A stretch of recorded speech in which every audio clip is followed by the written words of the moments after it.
Snow-covered forest. Prime time, everybody. Here we go. Okay, this is it, everybody. We're going off. This is exactly what you want the deck to do. I don't know how our opponent's going to survive this, but we actually now got it. They hit us. We're down to 4. Scary, but not the worst. Here's why. Ugin the Spirit Dragon. Okay, we then ping out their Rage Trandler. Okay, that's gone. Big swing here. And that's how you do it, everybody.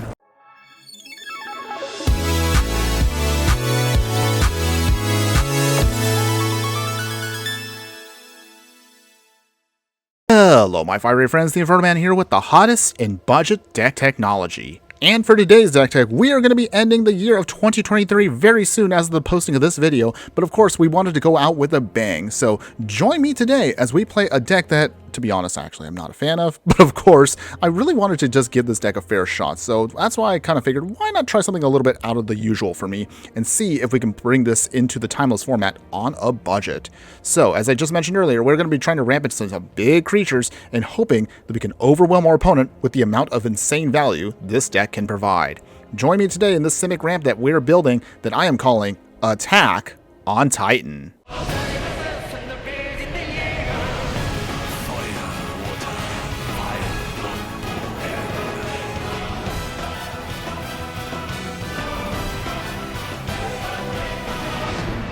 Longtime viewers of the channel know how we do it. We have to talk about the stats of the deck before we jump into it. So, of course, this timeless deck is, as I mentioned earlier, primarily Simic. Well, technically, it's mostly a mono green with a splash of blue, as you can see from the stats. We're running an average mana curve about 3.9. That is kind of high, but it does work. So with that, we have 19 creatures in the deck, 4 sorceries, 4 artifacts, 4 enchantments, 2 planeswalkers, and 28 lands. Now I know one of you already is asking that question out there. Infernoman, how are we going to try to pull off this win using some of the most powerful cards in the most powerful format on a budget? Good question! Well, I'm glad you asked that question because we're about to answer that question right now. So as I just mentioned earlier, we're going to try to ramp as fast as we can to then play some of our biggest threats such as Uro, Titan of Nature's Wrath, Ugin the Spirit Dragon, Primeval Titan, or we're going to try to ramp out stuff utilizing cards like the One Ring and many of our other things to do that. But let's go into depth real quick about what our threats are specifically. Starting, of course, with one and only Uro, Titan of Nature's Wrath. For those of you who were not around during Standard, this was one of the most miserable cards I ever had to fight against. But in this instance, we're going to take advantage of it and use it to our own gain.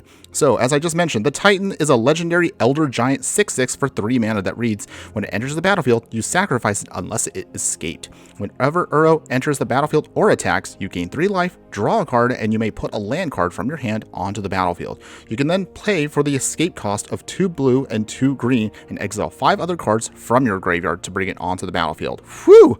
You can again see why this card was a beast in its time when it was actually in Standard. I can't believe they actually put this card in.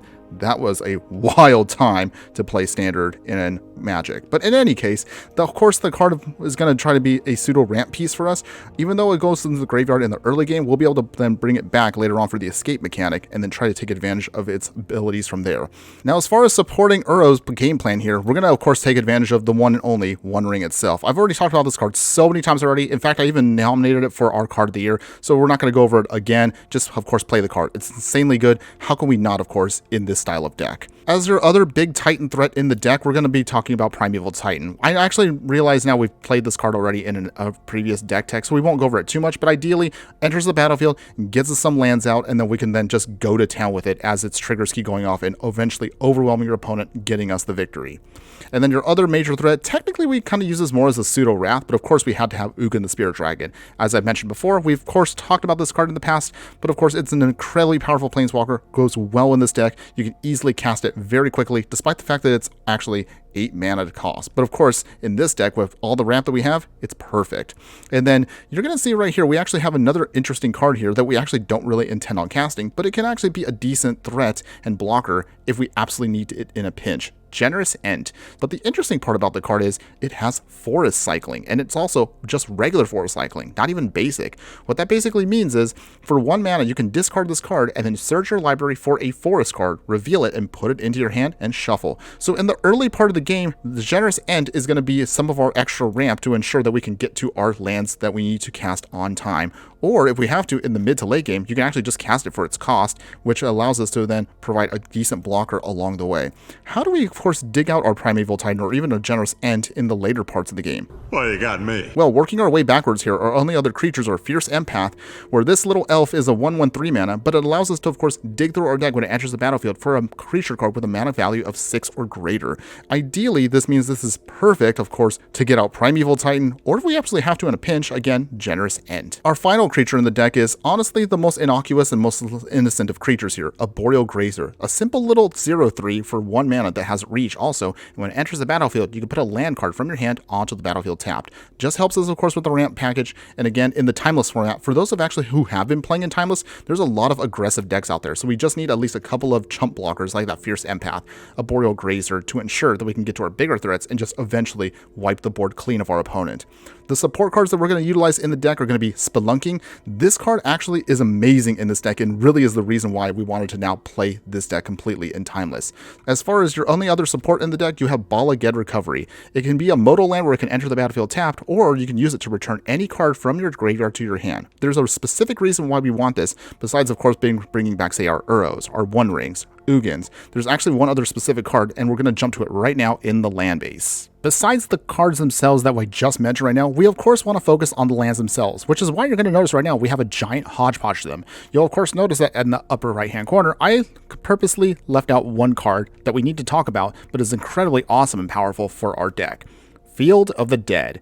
This land card enters the battlefield tapped. You can tap it, of course, to add 1 colorless, or whenever the Field of the Dead or another land card enters the battlefield under your control, if you control 7 or more lands with different names, create a 2/2 black zombie creature token. This, of course, is one of our other ways we can finish off our opponent with our value plan. Ideally, just going to throw out a ton of different lands. You can see right here we have all a bunch of tap lands. They may look a little slow, but again, with the help of Spelunking, they'll come into play untapped, and then we'll get a ton of extra value. We'll be able to trigger off Field of the Dead a ton. Even if, say, our Field of the Dead does get destroyed, that's exactly why we have Bala Ged Recovery to help get that land back. Yes, I know it may seem a bit risky to only have 1 copy, but remember, this is a budget deck, so that's all we can afford for this. The sideboard plan isn't anything special. I kind of just threw together what I think might be best, again, currently in the Timeless format. So the catch-all plans, of course, are going to be your negates for counter spells. Atrax's Fall will just be your catch-all to destroy artifacts, battles, enchantments, or creatures with flying. If you want to stall out a little bit more against super aggro decks, use Haze of Pollen, of course, to slow them down with a fog effect. You'll also have copies of You Come to a River. This is honestly just designed so that way you can put this on, say, your Primeval Titan, your Uro, of course, to force through the remaining points of damage if you just want to close out the game quickly. Graveyard Hate will be Soul Guide Lantern, but otherwise, that is the whole game plan for you. Is this giant pile of random lands that come into play tapped actually doable? Yes. That's it. Join me today as we jump into the Timeless format and see how well this deck performs. But before we continue, if you do like any of the content that I do, please like, follow, and subscribe wherever you watch the content so you don't miss out on any of the gameplay, booster pack openings, deck decks, and so much more. Alright, my fighter friends, here we go. We are playing our Simic Ramp deck, our Attack on Titans here in the Timeless format. And, well, I think we can work with what we got here. It is going to be slow, but we can definitely still manage what we got. So let's keep what we got and see what our opponent's playing, which looks like it's going to be an aggro deck here. That's okay. We can still make that work. Play an island. Cycle away Generous End. We will get a regular forest. We already have a bunch of tap forests, so that's why I need to at least get 1 untapped source here. What are you going to play next? I'm going to predict it has to be the monkey. They always have to have Ragavan in hand. And no surprise there. Why am I not surprised? Of course, that's fine. Play with fire. They surveil. Go away creature. They ping and they get the scry. They will attack now. We're down to 17. Okay, how are we going to get around this? Okay, so with that, I think Kalani Garden makes a little plant. Cycle away Generous End. This time we'll get a Rimewood Falls. Untap source. Play with fire. on the plant. Plant gets burned. So this now does mean that Ragavan will start getting to do its shenanigans, which is annoying, but it's still early in the game. I still believe we can get around with what we got. We should be okay. Oh, well, they got a land. That's actually okay. We didn't have to worry about that. Ooh, okay. Ugin's coming in later. A surprise tool that can help us later. So with that, I think we'll play Field of Ruin. We will play, I guess we'll do it now. Uro. This at least buys us some time when we get to ramp some more. Gain life. Put down the Rimewood Falls. They bolt us, trying to switch the clock back. Alright. Can we get around this stuff? I think we can still survive. They are down to 1 card, so our opponent's almost out of gas at this point. Static Discharge. 11. Ooh, that turns on Dragon's Rage Channeler. Oh boy. Can we get around this? Okay. Ooh, okay. Ironically, a Grazer here is actually pretty good for us. That will block the Dragon's Rage Channeler just for a bit. Tangle Island coming down. We will play Snow-Covered Forest. Fierce Empath. How are we going to get around this? I think we do Generous Ent.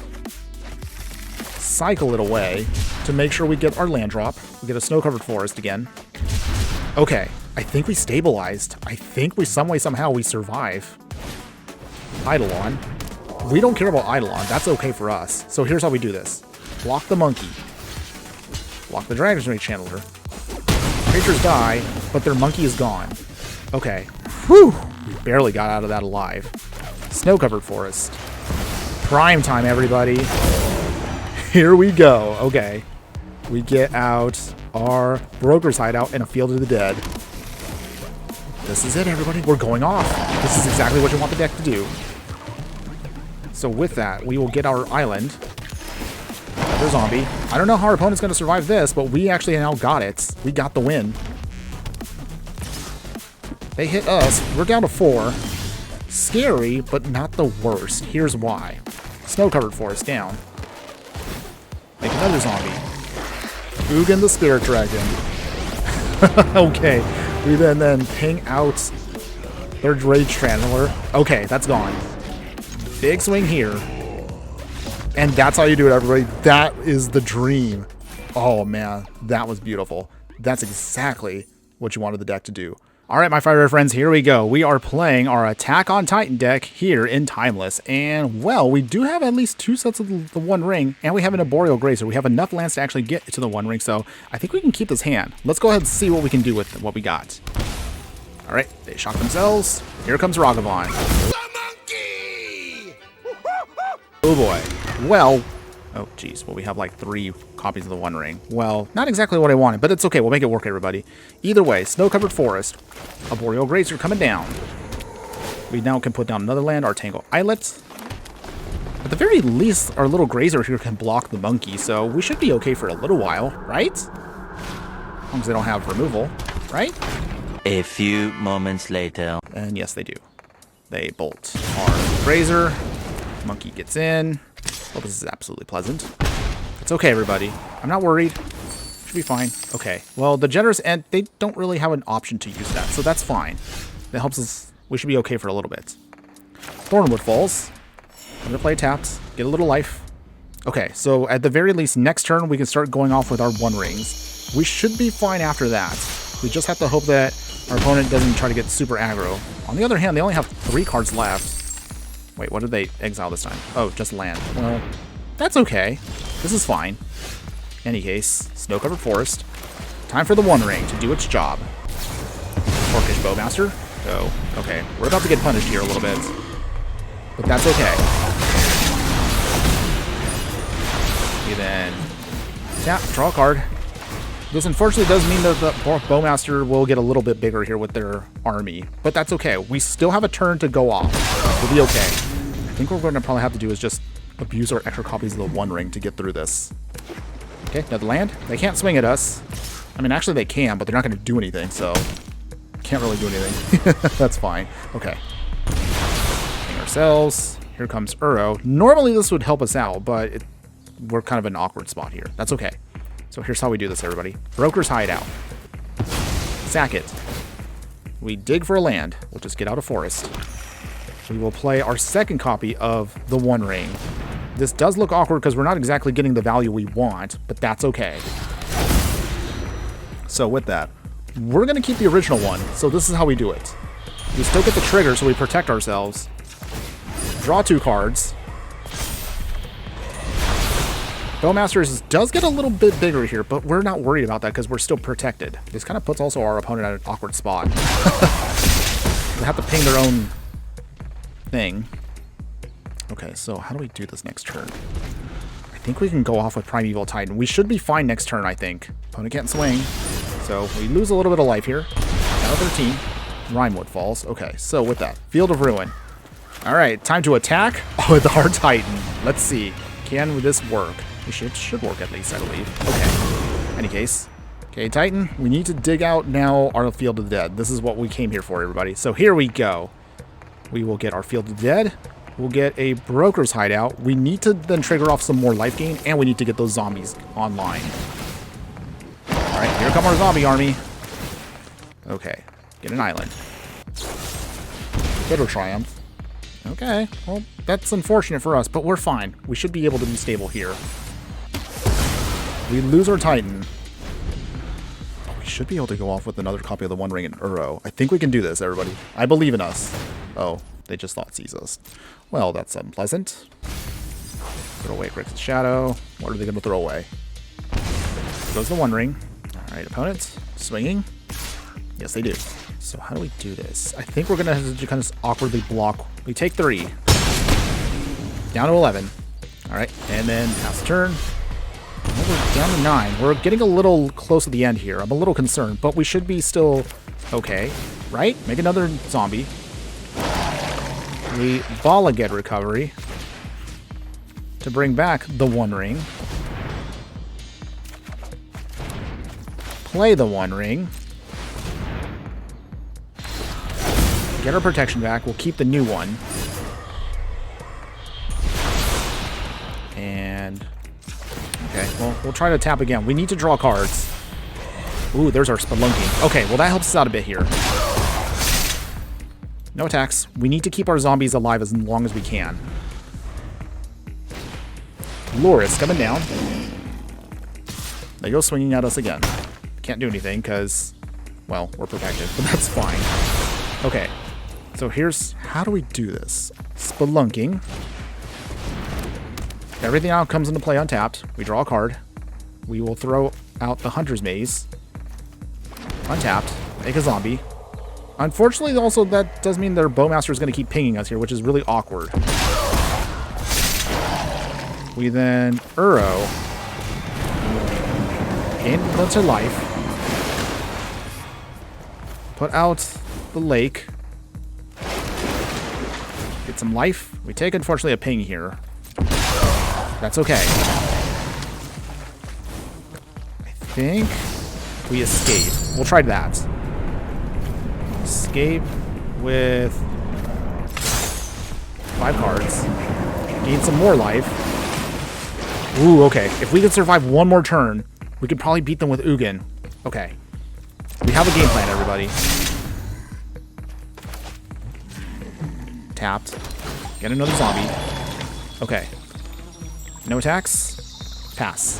Whew, okay. We're somewhat stable right now, sort of. Maybe, kind of. I don't know. Thoughtseize again. Annoying, but this is fine, everybody. This probably means that Ugin's going to have to go bye-bye. That's the only thing that stops our opponent right now. Yep. That's what I expected. Okay, any case. Mishra's Bauble. Sack it. They look at our next card. How do we get out of this? We can't really beat that Dragon's Rage Channeler right now, but we will find a way around it. Down to 8. Mishra's Bauble again. They most likely will play and then tap to get some more cards. Death Shadow coming in. It's a 2/2. They sack it. Look through our deck again. Alright. Turn. They will get some cards. We will get our card draw. It's a land. Okay, so with that, Primeval Titan again. What do we get this time? Okay, I think Pit of Offerings, I think, might be our choice here, and a Radiant Fountain. Okay, so let's see. Okay, so we get a good set of hits here. We will exile a couple of cards. So with that, let's exile Mishra's Bauble, the Thoughtseize. Actually, hold on a second. Actually, get rid of the other Death Shadow instead. Turns our land black. Another land. Another zombie. Okay, how do we do this? Okay. They have the removal. Very annoying. It's okay. It's okay. We'll be fine. We'll be fine. They have to block here for lethal. They block and block. Oh, actually, I thought they would really block with Loris there. Okay. That would have been fine for us. Down to 4. Okay. Death Shadow does go up a little bit here, but we're okay, everybody. Here's how we do this. So, with that. Bring down Uro again. Gain some life again. We will get pinged, but that's okay. Alright. I think we'll just have to pass here. Okay, so Death Shadow is a little scary right now, but we could still block with that for a bit longer. Ragavan coming down again. I'm really actually impressed with how grindy this deck is capable of doing. It's still holding our own against our opponent here. And swing. And swing. Okay, well, that is a choice. That's fine against us opponent. Okay, so with that, Field of Ruin. Hit that Black Leaf cliff. What is your last card, opponent? Okay, so it's another Orcish Bowmaster. Okay, well, that is a choice if they want to do that. Down to 10. Take out their land. We will get a island. Make another zombie. Okay, so how are we going to block to get our way out of this? Okay, I think... Can we stabilize still? Down to 7. Loris is down. Go down to 6. Ooh, Generous End is actually really good here. Okay. Generous End. Make a food token. That actually might help us stabilize, I realize now. Okay, so with that, we will play our other Titan. Oh my goodness, we actually did it. We did it, everybody. Yes! Wow, that was a grind. But you saw right there, the deck is definitely capable of holding its own. And there you have it, everybody. So that was our Attack on Titan deck here in Timeless. And you tell me in the comments below, what do you think? Would you play this deck in any way, shape, or form? To be perfectly honest with you, I, again, do not like this style of gameplay. However, I actually was very surprised at how well the deck did. So it performed a lot better than I expected on a budget. So keep that in mind again if you are fascinated by this style of gameplay. However, as you kind of saw from the gameplay footage, our biggest and #1 weakness is we will get oppressed a lot by the one and only Orcish Bowmaster. So keep that in mind again if you do like drawing a ton of cards. That card right now is super prevalent in the format, and the Orcish Bowmasters will suppress your game plan a lot, forcing you to kind of have to play around it, so to speak, since we do not have actual hard removal in the main deck. Now, for those of you out there who want to see how degenerate we can make this deck, I'm not going to lie right now, we do have actually a way to upgrade this deck, but it's going to be extremely expensive. So fair warning, but if you are interested, stick around for just a second. So my true fighter friends, give a shout out below if you made it this far into the video, because you're about to see how crazy you can make this deck. Now, I'm going to keep this brief for you when it comes to our upgrades, mostly just because this is honestly a very miserable looking pile in my opinion, and I honestly personally would not play this in any way, shape, or form. However, of course, for those of you who are interested in going super all out and want to maintain, of course, the integrity of at least the Titans, this version of the deck, of course, is going to utilize both copies of Primeval Titan and Uro, but we're going to obviously slap in everything else that's basically busted in this format. So we're talking, of course, Teferi, Time Raveler here. You're going to throw in your copies of Oko, Thief of Crowns, Golos, Tireless Pilgrim here. You'll keep that single copy of at least Ugin the Spirit Dragon, and of course, Nexus of Fate to take extra turns and make your opponent most likely rage quit on the spot the moment they see that card. Also, of course, this is again why I also recommend save up as much as you can. The rares that it's going to cost for this is actually a little insane. Mostly because, again, almost every single card here is just a rare, so you can take that however you will. I realize now you probably should put in at least a couple of basics, just in case if you get blown out by a couple of land destruction decks out there. But overall, this deck is mostly going to be what you're looking at if you were going to go all out with the budget. Sideboard here, as you can see right here, is completely overhauled as well. Get rid of your fog effects. You now have Teferi's protection instead. Soul Guide Lanterns can stick around if they want to. Throw in some counter spells if you really insist on having those in the deck. Although I think Dovin's Veto might actually be an option too. That really was going to come down to personal preference. And then I don't have a whole set of them because I can't afford it, but Source of Plowshare is going to be the catch-all removal if you want to do this variant of the deck, which is, again, absolutely disgusting. But hey, it's up to you however you want to see this, so build it however you will, of course, if you are fascinated still by ramp decks in general. But otherwise, the only other final thoughts I just want to have on the deck is I actually was surprised at how well it can do. It's honestly not my cup of tea to play this style of deck. I'm definitely not a fan of these cards at all. Well, honestly, it's just Uro that I have a problem with.